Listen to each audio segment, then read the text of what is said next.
Assalamualaikum warahmatullahi wabarakatuh. A'udzu billahi minasyaitonir rajim.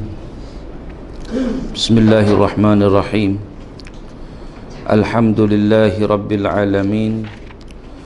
Wal 'aqibatu lil muttaqin wala 'udwana illa 'alal zalimin.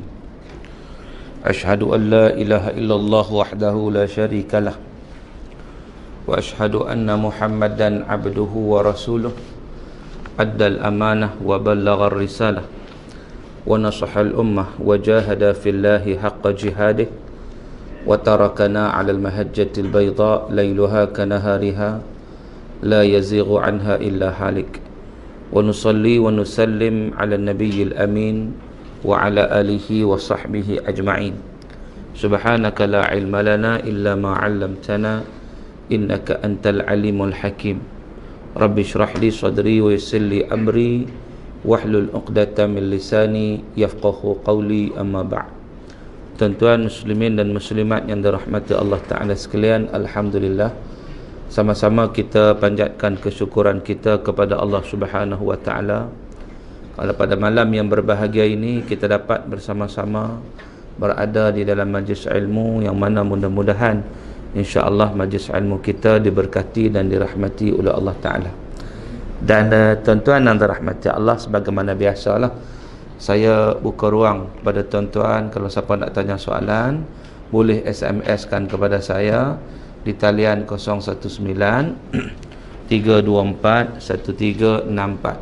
Saya ulang sekali lagi, siapa yang mempunyai sebarang persoalan boleh terus SMS kan kepada saya di talian 019 324 1364. Baik. Tuan-tuan dan rahmat Allah, malam ni kita nak bincang suatu hukum hakam yang berkaitan dengan ayat yang diturunkan oleh Allah Subhanahu wa Ta'ala dalam surah Al-Mujadilah, ataupun disebut juga sebagai surah Al-Mujadalah, iaitu hukum hakam yang berkaitan dengan zihar. Hukum hakam yang berkaitan dengan zihar yang sabit dalam Al-Quran, dalam surah yang ke-58 dalam Al-Quran, juzuk yang ke-28, surah yang ke-58, iaitu surah Al-Mujadalah, ataupun disebut sebagai surah Al-Mujadilah.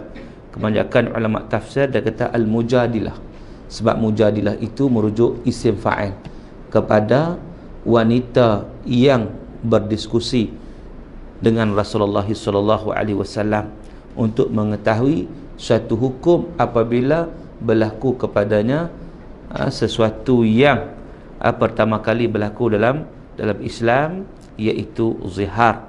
Tuan-tuan yang dirahmati Allah Ta'ala sekalian, jadi apabila berlaku diskusi itu dengan Nabi SAW, maka turunlah ayat surah Al-Mujadilah ini, yang mana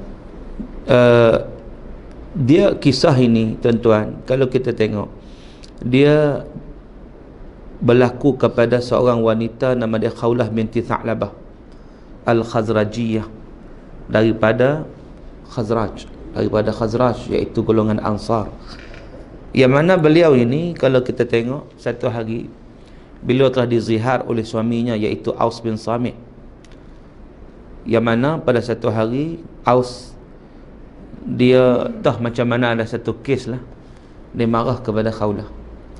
Bila dia marah kepada Khawlah, dia kata, anti alayya ka zahri ummi, engkau bagiku seperti punggung mak aku. Itu kata zihar tu. Zihar ni maknanya dia menyamakan anggota aurat mak dia dengan isteri dia. Menyamakan isteri dia dengan anggota aurat mak dia. Ada setengah para ulama menyatakan golongan termasuk mak ni makna golongan yang mahram dengan dia. Jadi menyamakan yang aurat bentuk fizikal. Kalau kita tengok asal usul zihar dalam zaman jahiliah. Zaman jahiliah ni, bila mana seorang suami menyatakan zihar ataupun mengeluarkan perkataan itu kepada isterinya, anti alayya ka dhahri ummi, kalau dia kata macam tu, itu makna dia apa? Makna dia cerai. Sebab tu zaman jahiliah zihar ini lebih kepada cerai, berpisah. makna dia tak akan bersama dah dengan isteri dia sampai bila-bila dah. Sebab bayangkan tuan-tuan, menyamakan menyamakan isteri dengan ibu. So nak bersama macam mana? Takkan nak bersama dengan mak sendiri. Andaian yang seumpama itu. Maka dalam zaman jahiliah, ianya adalah berbentuk cerai. Zihar itu tujuannya, bila sebut ziharnya, automatik cerai. Itu zaman jahiliah. Tetapi berbeza zaman Islam. Sebab zaman Islam dia ada tata cara talak, cerai dan sebagainya. Ada tata cara tersendiri, ada hukum hakam sendiri.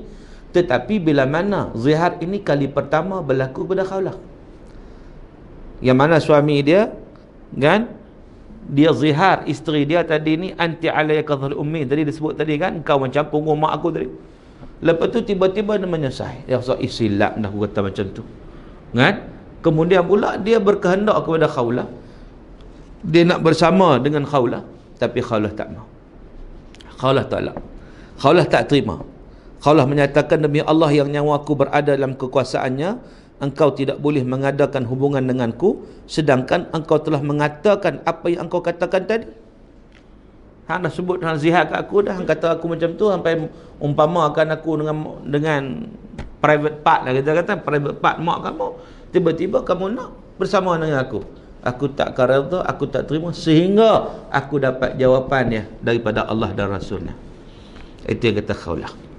Maka dengan sebab itu Khawlah terus dia pergi jumpa Nabi SAW. Dia jumpa Nabi SAW, dia mengadu, dia bagi taulah, mengadu pada Nabi SAW, aku kahwin dengan gini-gini, dapat anak gini-gini apa semua ni kan. Tiba-tiba sekarang ni dia zihar aku, so nak buat macam mana ni, apa penyelesaiannya? Waktu tu Nabi SAW menyatakan, ma araki illa qad haramti alai. Nabi kata, aku tak fikir melainkan engkau telah diharamkan ke atasnya. Buat masa ni kira lagu ni lah kan, engkau dan dia diharamkan terlebih dahulu. Maka Khawlah pun dia berdiskusi dengan Nabi. Maknanya dia tak puas hati lagi, dia tak puas hati. Dia agak agresif juga ni, dia tak puas hati. Dia kata, ya Rasulullah, dia tak menceraikan aku, tapi dia zihar aku.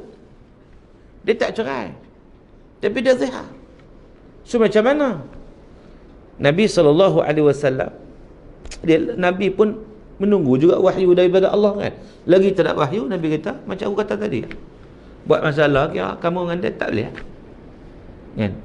Maka pada ketika itu Khawlah masih tak puas hati lagi. Ditanya beberapa kali, pada Nabi SAW, takkan tak ada cara, dia bukan cerai aku kan. Makna dia masih sayang lagi pada suami dia kan. Nabi SAW menjawab seumpama itu juga. Sebab Nabi pun maknanya sekadar setakat itu, Nabi kata kamu dengan dia haram, tu je. Lagi mana tidak ada satu ketentuan, keputusan daripada Allah Subhanahu Wa Taala. Tuan-tuan, waktu tu Khawlah dia mengadu kepada Allah Subhanahu Wa Taala. Dah diskusi dengan Nabi, nampak bagi dia macam tak nampak jalan ni macam mana ni kan. Takkan aku nak pisah terus dengan laki aku ni macam mana, tapi sedangkan dia zihar aku, macam mana keadaan, apa hukum dia tak tahu. Kalau ikut Nabi sekarang ni, Nabi kata kamu dengan dia pisah dulu, macam itulah, haram kamu dengan dia ni. Lalu yang kata Khawlah ni, dia mengadu kepada Allah Subhanahu Wa Taala kan, dia memohon kepada Allah, dia berdoa kepada Allah Subhanahu Wa Taala. Dalam satu riwayat menyatakan Khawlah ni dia kata dia berdoa, ya Allah, aku mengadu kesusahan aku padamu ya Allah, aku punya anak-anak yang masih kecil kan, kalaulah berlaku apa-apa, mana perhubungan aku dengan suami, anak-anak macam mana dia mengadu kepada Allah Subhanahu Wa Taala. Dia berdoa kepada Allah Azza wa Jalla secara berterusan. Doa akhirnya tuan-tuan, doa Khawlah ini didengari oleh Allah Azza wa Jalla. Turun ayat di surah Al-Mujadilah ni. Ya Nabi SAW turun ayat ni, Nabi panggil, ya Khawlah abshiri, wahai Khawlah bergembiralah engkau. Pasal apa Nabi sebut ya Khawlah abshiri, wahai Khawlah bergembiralah engkau? Sebab apa? Sebab Allah Ta'ala telah memperkenankan doa Khawlah. Doanya diterima oleh Allah Subhanahu Wa Ta'ala dengan menurunkan ayat Allah Subhanahu Wa Ta'ala berkenaan dengan apa yang berlaku kepada Khawlah. Tuan-tuan, sebab tu satu hari dalam zaman pemerintahan Umar Al-Khattab, pada zaman pemerintahan Umar Al-Khattab, waktu itu kelihatan Khawlah dia jumpa Umar. Bila jumpa Umar, nasihat Umar.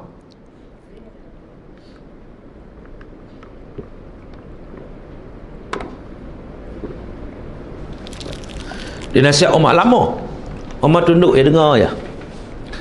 Jadi member duduk sebelah kata, kalau kita bahasa kampung, makcik tahu tak makcik sembang dengan siapa ni?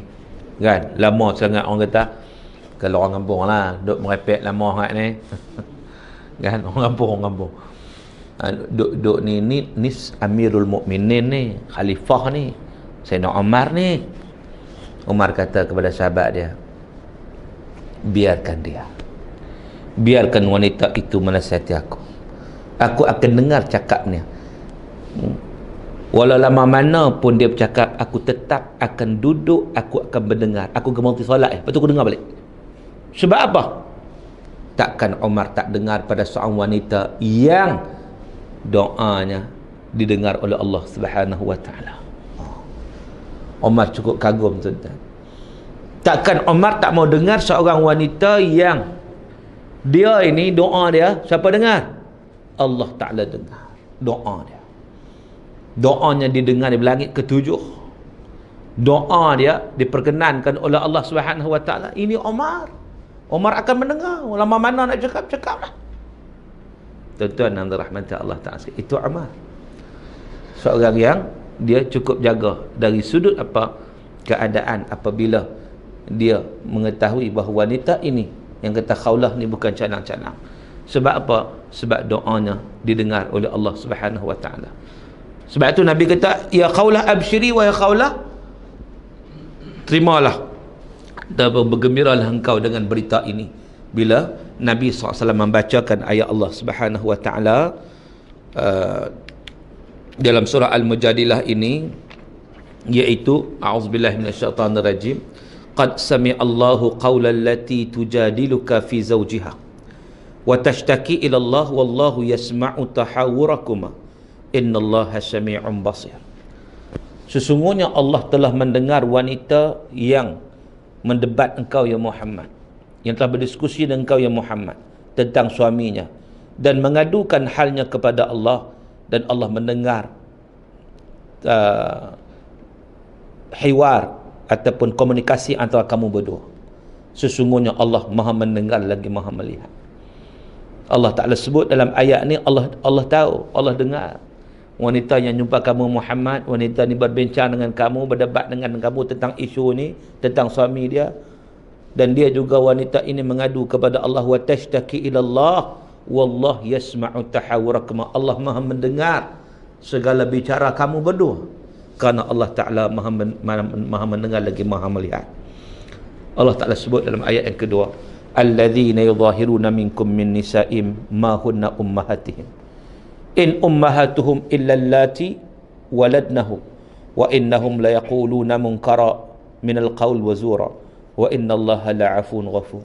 Orang yang di antara kamu menziharkan isteri-isterinya, makna menyamakan ibu isteri dengan ibu dia, bukanlah mereka itu ibu mereka. Tidak lain ibu mereka hanyalah wanita yang melahirkan mereka.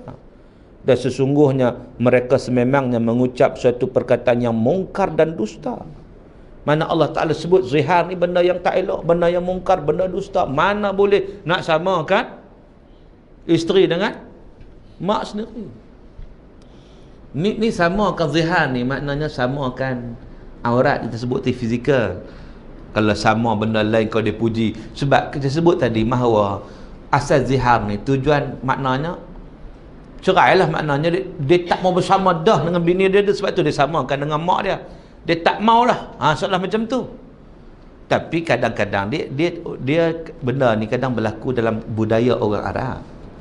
Orang Melayu dia tak macam tu, dia beza sikit. Orang Melayu biasa dipuji kan, masak sedap macam mak masak macam masakan mak. Ni tak kena mengena, ni bukan zihar. Sebab tu dia cerita tentang masak kan, bulu mata lentik kan, comel macam mak, comel aku ni. Ada ni tak maksud zihar. Sebab apa? Sebab dia memuji satu benda yang tak ada kata zihar ni. Dia lebih kepada mana soalahnya dia menyamakan bini dia dengan private part mak dia, soalan mana nak bersama apa, dia tak bersama lah, makna dia samakan macam tu kan. Jadi maknanya Nabi Allah Subhanahu Wa Taala kata apa? Kata tak menasabah yang orang menziharkan isteri mereka dengan mak mereka, kerana mak mereka itu yang melahirkan mereka. Mak itu melahirkan mereka, dan perkataan yang diucapkan itu merupakan perkataan yang mungkar, perkataan yang dusta. Wa innallaha la'afun ghafur. Allah Ta'ala Maha Pemaaf lagi Maha Pengampun. Tapi Allah Ta'ala Maha Pemaaf, maknanya Allah bagi ruang, maknanya dalam konteks dia melakukan zihar tersebut ada ruang lagi untuk kembali ke pengajaran. So macam mana? Kena kifarat. Apa kifarat dia? Disebut oleh Allah, walladzina yudhahiruna min nisaihim thumma ya'uduna lima qalu fatahriru raqabatin min qabli an yatamassa dzalikum tu'adhuna bih wallahu bima ta'maluna khabir. Dan orang yang menzihar akan isteri mereka, kemudian mereka itu hendak menarik balik akan kata-kata mereka, maka wajib atas mereka memerdekakan seorang hamba sebelum kedua suami isteri itu dapat bersatu semula. Bersatu ni makna dapat bersetubuh, bersama inverted comma lah, bukan bersama duduk makan sekali, minum sembang tu tak ada masalah. Bersama ni maksud dia bersama antara suami isteri itu tak dibenarkan, melainkan kena kifarat zihar. Kifarat zihar ni tuan-tuan, dia sama dengan kifarat berjima' pada siang bulan Ramadan. Kita tak sama tak lama Ramadan ni kan, ni nak masuk Rejab, Syakban, Ramadan. Nak masuk Rejab ni banyak sangat WhatsApp sampai kat saya tuan-tuan tentang fadilat Rejab. Banyak yang sampai tentang fadilat Rejab. Antara saya tengok banyak sangat orang duk hantar kat saya. Dia tanya macam-macam tentang Rejab ni. Antaranya ni banyak WhatsApp berlega. Rejab jatuh pada 20 April dia kata. 20 April betul? Hari ni berapa bulan hari ni? Hari ni berapa bulan? Bulan lupa dah. 11. 20 April. Barang siapa puasa satu hari, maka seperti laksana puasa satu tahun. Rejab. Siapa puasa 7 hari, maka ditutup pintu neraka Jahannam. Siapa puasa 8 hari, dibuka 8 pintu syurga. Siapa puasa 10 hari, akan dikabulkan segala permintaannya. Sesiapa yang mengingatkan kepada orang lain tentang ini, seakan ibadah 80 tahun. Baik tak payah puasa, bangka orang dah. Puasa baru paling banyak berapa tahun? Kan? Setahun. Makbul doa. Bagi tahu orang saja dapat pahala 80 tahun. Tak payah puasa, tak apa, bangka orang. Sahabat ni dapat 80 tahun ni kan? Banyak kan? Tuan-tuan, hak lagu ni berlegar tuan-tuan banyak sungguh. Ini palsu.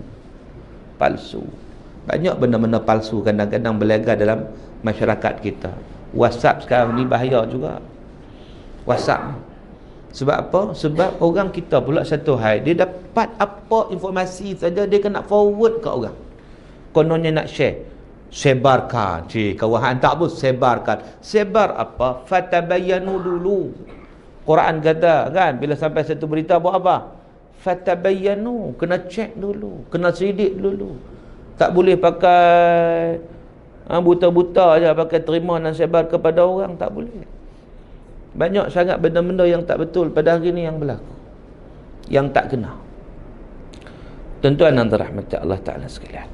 Jadi kalau kita tengok balik kepada ayat ini, iaitu Allah Ta'ala sebut mereka yang zihar ini kena, inilah kifarat dia mula bebas hamba. Saya sebut tadi, dia serupa kifarat orang yang berjima' pada siang bulan Ramadan. Kifarat dia sama. Pernah satu ketika saya berada di airport Penang waktu nak mari ke KL ni, ada orang telefon, Ustaz nak tanya soalan sikit. Saya kata sila. Ustaz, saya hari tu bulan Ramadan hari tu saya terlajak Ustaz. Saya terlajak apa? Saya terlajak dengan isteri siang Ramadan. Bersama orang ke? Ya, bersama Ustaz. Tu nak tanya macam mana keadaan ni, macam mana ni. Saya tanya dia pula, sebelum bersama tu ada minum air tak? Kau makan nasi goreng ke apa ke? Kan? Sebab apa tuan-tuan? Sebab kalau dia minum ayam, kalau dia makan nasi goreng, makna dia tak puasa. Bila tak puasa, mengikut pandangan para ulama menyatakan bahawa bila dia bersama, dia tidak kena kifarat. Sebab dia bersama dalam keadaan dia tidak berpuasa. Yang kena kifarat itu bersama dalam keadaan berpuasa pada bulan Ramadan. Itu. Ni dapat idea dah ni, dapat idea. Dia kata, Ustaz kalau lagu tu boleh makan dulu lah tu. Minum dulu lah. Kan? Tak boleh, tetap tak boleh. Pasal apa tak boleh? Pasal kita tak boleh buka puasa dengan sengaja. Dia masuk dalam kategori buka puasa dengan sengaja, haram, dosa besar. Sebab itu rukun Islam. Kan? Walaupun tak kena kifarat satu benda lah, tetapi kifarat tak kena, tapi dosa tetap dosa sebab kita melakukan satu perbuatan mungkar. Kan? Siang Ramadan tak boleh, itu benda yang dah haramkan. Malam boleh lah. Jadi tuan-tuan, tapi dia ni saya tanya dia kata, tak Ustaz, memang tak makan apa, memang tak minum apa. Betul? Pakai lagu tu pakai terus lagu tu ya. Tu dia ada gopoh sangat. Jadi macam mana? Hukum dia sama dengan hukum zihar. Fatahriru raqabah min qabli ay tamassa. Dia kena bebas seorang hamba. Tuan-tuan, pasal apa bebas hamba? Pasal apa bebas hamba? Sebenarnya tuan-tuan, di sini kita melihat bagaimana Islam ini dia menolak perhambaan. Tapi oleh kerana perhambaan ni satu benda yang dominan sejak sekian lama, dia amalkan sejak sekian lama. Lalu macam mana cara Islam nak hapus perhambaan? Nak hapus automatik agak susah. Lalu dibuat apa? Hukum. Mana Allah menetapkan dari sudut salahnya zat bebas hamba. Mana hamba tu akan dibebaskan. Bukan setakat itu. Kalau kita tengok zakat tuan-tuan, zakat, antara asnaf zakat diberikan kepada sesuatu asnaf adalah diberikan kepada siapa? Hamba yang nak memerdekakan diri dia. Sebab tu kita tengok bagaimana Islam dia nak hapuskan perhambaan dengan cara yang seumpama itu. Sebab perhambaan ni dia bukan setakat zaman Nabi Nuh, zaman sebelum tu lagi. Sebab tu kalau tuan-tuan tengok dalam surah Yusuf, saya duk bincang dalam di Hakim sekarang surah Yusuf, bagaimana bila kafilah perdagangan itu dia jumpa Nabi Yusuf AS dalam pergi, terus dia jadikan hamba. Sebenarnya tu tak boleh. Nabi Yusuf dia nak kena cek dulu dia ni hamba ke tidak kan. Orang merdeka mana boleh jumpa orang terus kata hamba, tak boleh kan. Tetapi maknanya zaman itu memang perhambaan ada. Jadi dia ambil kesempatan, terus dia ambil Nabi Yusuf. Kemudian tuan-tuan, dia jual cepat-cepat. Wa syarauhu bi thamanin bakhsin. Maka jual dengan apa? Dengan harga yang murah. Pasal apa dengan harga yang murah? Sebab depa nak pelepas cepat-cepat. Depa jumpa, jadi depa rasa tak selamat orang tahu lagi naya ni. Mesti orang kejar ke apa kan, lah depa nak pelepas cepat-cepat, depa jual murah-murah lah. Lagipun depa tak ada kepentingan apa, depa tak ada modal apa, pergi jumpa macam tu je. Kan? Jadi tuan-tuan yang dirahmati Allah Ta'ala sekalian, maka dijual dengan darahim ma'dudah. Jual kepada siapa? Jual kepada siapa? Jual kepada siapa?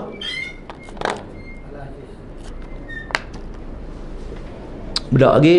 Al-Aziz dak lagi. Dak lagi. Pasal apa dak lagi? Ini dibincangkan oleh para ulama.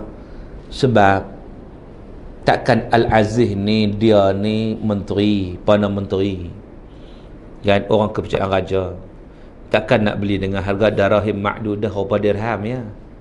Tak menasabah. Nabi Yusuf pula takkan dijual, orang kata orang tak mau bila lagu tu. Maka dengan sebab itu sebagai ulama dia sebut bagaimana Nabi Yusuf ni sebelum dijual di Mesir itu dijual kepada kafilah lain terlebih dahulu. Makna hak jumpa tu daripada Madian dijual pula pada kabilah Ismailiyin. Nak pelepas kita sebut je kan. Jadi dengan bisamanin bakhs, dengan harga yang murah. Hak kabilah ni, kafilah perdagangan Ismailiyin ni yang bawa pergi Mesir, masuk ke pasar di Mesir waktu itu hebat. Dan ada jual hamba, memang ada jual hamba. Zaman itu, zaman yang memang perhambaan itu satu benda yang memang lumrah. Lalu Nabi Yusuf AS diletakkan di pasar itu, dan pasar itu dikunjungi bukan calang-calang. Yang mengunjungi pasar tersebut siapa? Antaranya menteri ni, Perdana Menteri. Takkan nak pergi jual benda apa murah-murah kan. Maka dengan sebab tu para ulama kata Nabi Yusuf dijual kali kedua kepada Al-Aziz ini, dijual dengan harga yang mahal. Itu Nabi Yusuf alaihi salam. Kita boleh rujuk tuan-tuan. Sebab tentang Nabi Yusuf ni pun kadang banyak tambahan-tambahan cerita yang berlaku. Tambahan cerita. Masyarakat kita habis tambah cerita dia syok. Dia sonok yang tu. Hari ni dah kenuri tak hari ni? Ada kenuri tak? Tak ada hari ni, tak ada kenuri. Tak ada panggilan kenuri, tak ada. Esok dah kenuri esok. Tak ada juga. Oh, sini semua orang tak kenuri no. Dia kadang pantang cuti Sabtu Ahad kenuri. Tuan-tuan tengok kenuri kita, tuan-tuan perasan. Dia ada doa. Lah ni bagus sikit. Saya pergi kenuri Johor pun ada doa. Tapi lepas doa joget. Kan? Allahu Akbar. Tapi doa lu. Dia doa dulu kan. Comel lah. Tapi apa doa dia? Apa doa dia? Ya Allah, kau satukan dua pengantin ini seumpama kau satukan antara Yusuf dan Zulaikha. Persoalannya tuan-tuan, betul ke Yusuf dan Zulaikha itu berkahwin? Betul tak? Ambil mana dalil ini yang kata Yusuf dan Zulaikha berkahwin?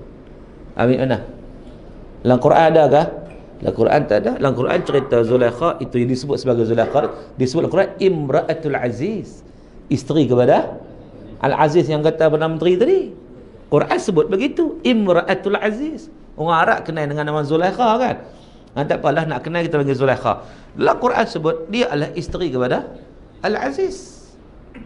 Jadi dalam Quran tak sebut dia kahwin dengan Nabi Yusuf. Oh, kita tengoklah hadis Nabi SAW, kok-koklah hadis sebut. Lah hadis tak sebut bahawa Nabi Yusuf berkahwin dengan Zulaikha, tak ada. Jadi mai cerita mana yang kata Nabi Yusuf berkahwin dengan Zulaikha? Cerita dia cerita Israiliyat. Cerita Yahudi. Cerita Yahudi. Setengah ulama macam Al-Hafiz Ibn Kathir mengambil sikap tawakuf. Tawakuf macam mana? Bila mana tak ada dalam Quran, bila mana tak ada dalam hadis, dan benda ni benda lama, benda kita tak tahu. Ada riwayat Yahudi, nak percaya pun tak percaya pun tak, mana kita tak tahu. Senang cerita kita tak tahu. Mungkin betul, mungkin tak betul. Tapi kalau jelas betul, Quran sebut, ada dalam Quran jelas lah. Kalau ada dalam hadis jelas, tapi Quran tak sebut, hadis tak sebut. Jadi maknanya mungkin betul, mungkin tak betul. Ataupun kita kata tak sure, tak pasti. Bolehkah kita masukkan dalam doa benda yang tak pasti? Boleh tak? Kita minta ke Allah benda tak pasti, boleh tak? Kalau kita tak pasti, ya Allah, kurniakanlah syurga kepadaku sekiranya syurga itu ada. Boleh? Oh, pelik ha? Hang tak percaya dengan syurga, hang tak tahu ada ke tak ada, minta doa apa? Benda tak sure. Kan? Kita yakin dengan syurga itu, kita minta doa pada Allah Ta'ala itu, Allahumma inna nas'aluka ridha'aka wal jannah. Minta redha-Mu ya Allah, minta syurga-Mu supaya kita yakin ada. Ni doa. Yang kata Zulaikha dan Yusuf ini tak tahu kahwin ke tak, macam mana boleh doa begitu. Tapi orang kita ni dia jenis pak turut.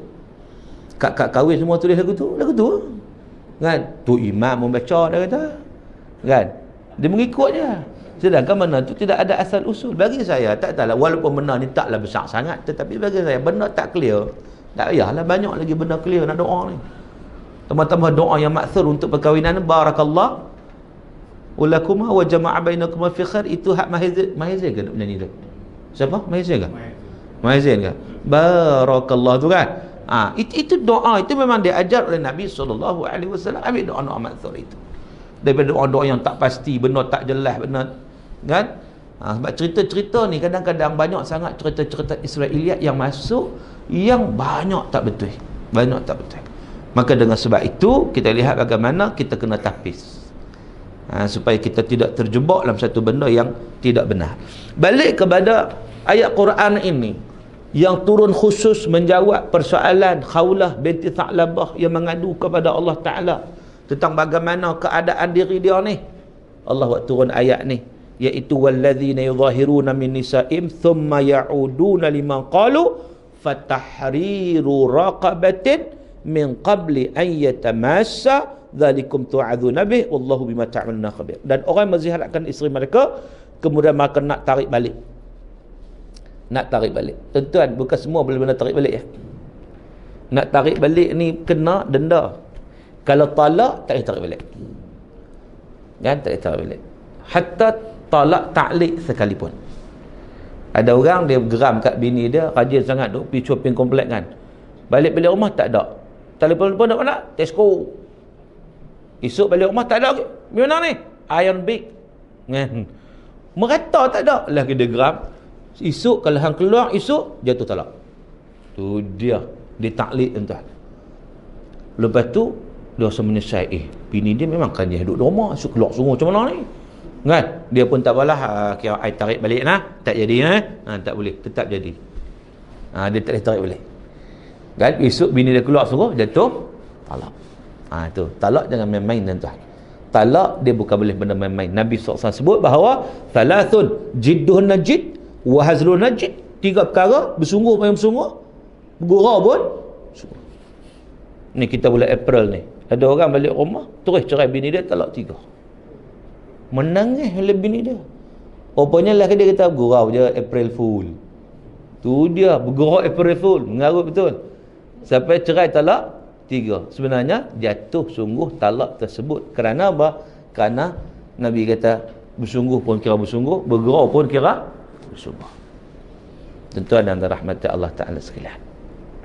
Jadi dalam kisah zihar ini, kalau dia nak bertobat atau nak patah balik dan menyesal apa semua, ada cara dia.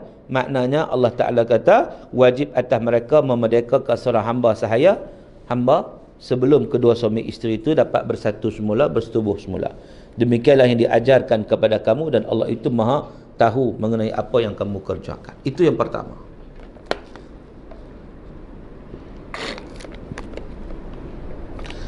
Tapi dalam konteks hamba tak ada zaman sekarang tuan-tuan. Memang hamba tak ada. Jadi bagaimana keadaan dia? Bagaimana keadaan? Dah hamba tak ada ni. Ayat yang keempat Allah sebut. Faman lam yajid fasiyamu syahraini mutatabi'aini min qabli an yatamassa. Sesiapa yang tak ada hamba sahaya, maka wajib atasnya puasa 2 bulan berturut-turut sebelum keduanya bersatu. Dia kena ikut step, bukan boleh pilih tak boleh pilih. Mula kena bebas hamba. Hamba tak ada. Okey, zaman sekarang tak ada hamba. Kena pi yang kedua. Yang kedua apa? Puasa 2 bulan berturut-turut. Tak, kau tak berturut kena mula balik. Kena mula balik. Dan puasa 2 bulan berturut-turut ini hanya kepada suami sahaja. Sebab suami yang menziharkan isteri dia. Begitu langkah berjimak bulan Ramadan itu suami sahaja, isteri tak kena. Selamat bini tak apa. Kan? Suami kena 2 bulan berturut-turut. Puasa 2 bulan. Macam yang telefon saya tadi sebut tu. Dia telefon tu saya kata kat dia, maknanya kamu ni kena 2 bulan berturut-turut. Ustaz tak ada cara lain ke? Saya kata tak ada. Hang sihat lagi nak suara, dengar suara sihat. Cara lain ni maknanya kalau dia tak mahu puasa. Macam mana tak mahu puasa? Dia sakit. Dia bergantung pada ubat. Ataupun dia tua lah. Tua tak larat nak puasa. Puasa Ramadan pun tak larat. Nak puasa 2 bulan berturut-turut macam mana? Kes ni baru ada pengecualian. Ada pindah kifarat yang ketiga. Tetapi kalau dia sihat elok-elok, wajib bagi dia puasa 2 bulan berturut-turut, baru dia rasa. Kan? Maknanya betul lah tu. Boleh campur dengan yang Ramadan. Dah tak campur. Senang banyak gitu. Ramadan dah sebulan lah. Dia tambah sebulan lagi. Itu kecoh dia panggil. Ramadan ni khusus. Itu sebulan tu jangan duk kacau hak Ramadan tu. 2 bulan ni maknanya selain daripada Ramadan. Kalau kena Rejab Syaban, Ramadan 3 bulan tu ya. Direct tu ya. Baru sama dengan orang tua hak duk puasa 3 bulan berturut-turut tu. Kan kawan dulu kan dia rajin puasa 3 bulan berturut-turut dak. Rejab Syaban, Ramadan baru sama dengan dia, orang tak apa. Mana okey lah tu. Kan? 2 bulan berturut-turut dalam konteks membayar kifarah ini, dan sebulan terus lepas tu adalah puasa Ramadan. Lalu Allah sebut faman lam yastata', kalau tak mampu. Maknanya ada orang yang tak mampu macam tadilah, sakit. Tidak ada harapan sembuh walaupun dia orang muda tapi dia sakit. Yang puasa Ramadan pun dia tak boleh puasa sampai dia kena bayar fidyah saja untuk menggantikan puasa Ramadan, sebab memang dia tak boleh puasa dan dia tak boleh qada, dia tak mampu. Sama ada dia sakit tak ada harapan sembuh, ataupun dia ni orang tua memang tak mampu nak puasa, tak darat. Mencengkih aus ni lah suami kepada khaulah lah, kalau dia tak boleh puasa, Sebab dia tak larat. Nak ibah hamba pun dia miskin, tak ada hamba. Nak puasa, dia tua dah, memang tak larat puasa. Maka Allah sebut apa? Faman lam yastati' fa it'amu sittina miskina. Dzalika litu'minu billahi wa rasulih wa tilka hududullah walil kafirina adzabun alim. Maka sesiapa yang tidak mampu, tidak berkuasa, tidak berkemampuan untuk puasa, wajib baginya memberi makan 60 orang miskin. Demikianlah supaya kamu beriman dengan Allah dan Rasulnya, dan itulah batas hukum hakam Allah, dan bagi orang kafir itu seksa yang pedih. Jadi tuan-tuan yang dirahmati Allah Ta'ala sekalian, jadi hukumnya maknanya dia kena bagi makan 60 orang fakir miskin. Lebih kurang setiap orang paling kurang setengah gantang beras, kan? Jadi setiap orang tu sebelum mereka dapat kembali bersama. Jadi itulah satu ketetapan yang diperintahkan oleh Allah Subhanahu Wa Taala sebagai hukuman di atas melakukan zihar tersebut, kecuali kalau dia lepas tu dia bercerai, faham? Ya ada. Kalau dia bekerja tu bulan Ramadan. Tapi bulan Syawal dia nanti nak bayar mana? Baik, dia lagi mana dia tak bayar, dia tak boleh bersama dengan isteri dia. Tu je.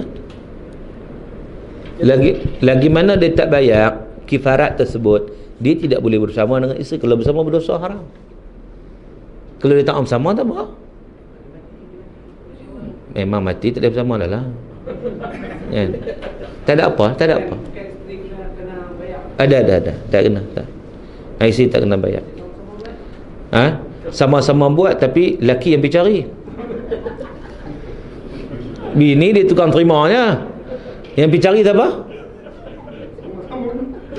Yang pergi cari siapa?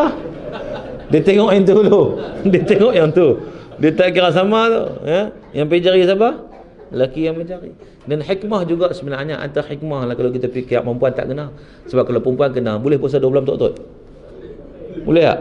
Gaya nak puasa tak boleh. Gaya nak puasa tak boleh. Laki tunggu menopause dulu. Baru boleh puasa. Tapi hukumnya bukan pada orang perempuan, hukumnya pada orang laki-laki. Tapi kalau dah mati tak ada apalah. Ya. Selagi tak bayar kifarah, dia tak boleh bersama. Dia masih isteri dia. Cuma dia tak boleh bersama. Dia pun tak mampu juga, tak boleh sama naya. Kan? Naya dah kata apa ada bini tak boleh buat apa. Takkan tengok saja. Bukan tunggu kayu kan. Jadi maknanya sebab dia dah ziarahkan isteri dia. Jadi kalau persentuhan pun masa batal lah. Sentuh tak ada, dia tak ada bersama je. Bukan bersama minum, makan, minum, duduk sekali. Itu tak ada apa. Dia tak ada masalah apa. Tak boleh. Dia punya wudu tu batal lah kalau Macam biasa. Hukum lain macam biasa. Dia tak boleh tidur sekali itu. Tidur sekali boleh. Ada lagi nak kena terperinci lagi tu. Cakap tidur tak apa. Tapi jangan terlajak lah. Ingat, tak boleh. Itu hukum. Lagi tak bayar denda, tak boleh. Allah sebut qabla an yatamassa. Sebelum mereka bersatu. Kan? Maka memang tak boleh. Tuan-tuan dan rahmat Allah Ta'ala sekalian, saya tengok soalan dalam SMS ni yang dah sampai, dah masuk waktu dah. Okey tuan-tuan, dah masuk waktu. Sampai-sampai tu siapa nak tanya soalan lagi boleh, tapi kita bagi laluan dulu untuk azan isyak menangkan. InsyaAllah lepas azan isyak nanti kita sambung sikit lagi insyaAllah. Jadi kita berehat dulu, jangan ke mana-mana, kita sambung selepas ini insyaAllah.